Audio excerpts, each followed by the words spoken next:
Now that you know what SN1, SN2, E1, and E2 are, let's look at the different factors that you can just instantly tell which type of reaction or mechanism this is going to be.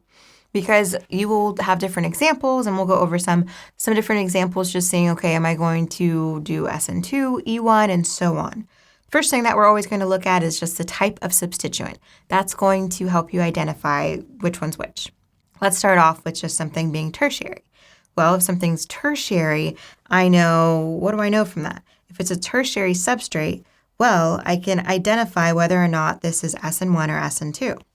And remember, SN2 does not favor a tertiary substrate.